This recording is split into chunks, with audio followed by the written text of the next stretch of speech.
Ladies and gentleman নানা কারণেই গুরুত্বপূর্ণ বাংলা সিরিজ। এটি ছিল মোস্তফা সরোয়ার ফারুকীর প্রথম ওয়েব সিরিজ। অন্যদিকে 2021 সালে মুক্তি পাওয়া এই সিরিজে অভিনয় করেই দুই বাংলায় বেশ পরিচিতি পান তাসনিয়া ফারিন। সিরিজটিতে সাবিলা চরিত্রে অভিনয় করেন ফারিন। নতুন করে আবার সাবিলাকে নিয়ে সরব অভিনেত্রী, কিন্তু কেন? ফারুকী নির্মিত এই ওয়েব সিরিজটি স্ট্রিমিং হয়েছিল ভারতীয় প্ল্যাটফর্ম জি5-এ। গেল বছর এই প্ল্যাটফর্মটিতে বাংলাদেশ থেকে তাদের কার্যক্রম বন্ধ করে দিয়েছে, ফলে বাংলাদেশি কন্টেন্টগুলো দেশের দর্শকেরা আর দেখতে পাচ্ছেন না। মূলত লেডিস অ্যান্ড জেন্টলম্যান নিয়ে আনন্দ সংবাদ জানাতেই ভিডিও দিয়েছেন ফারিন। সেখানেই নিজের অভিনীত সাবিলা চরিত্রটি নিয়ে কথা বলেছেন অভিনেত্রী।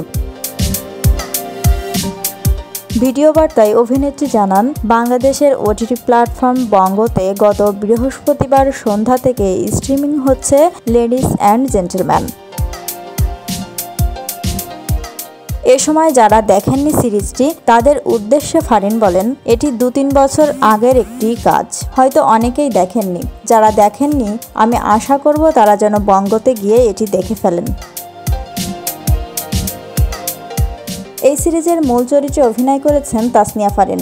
এছাড়া আরও অভিনয় করেছেন মামুনুর রশিদ, আফজাল হোসেন, জয়ন্ত চ্যাটার্জি, হাসান মাহমুদ, সাবেরি আলম, পার্থ বড়ুয়া, মুকিত জাকারিয়া, ইয়েশ জাকের, মারিয়া নূর, মোস্তফা মনোয়ার, শরীফ আহমদ জীবন, হাসান মাহমুদ প্রমুখ।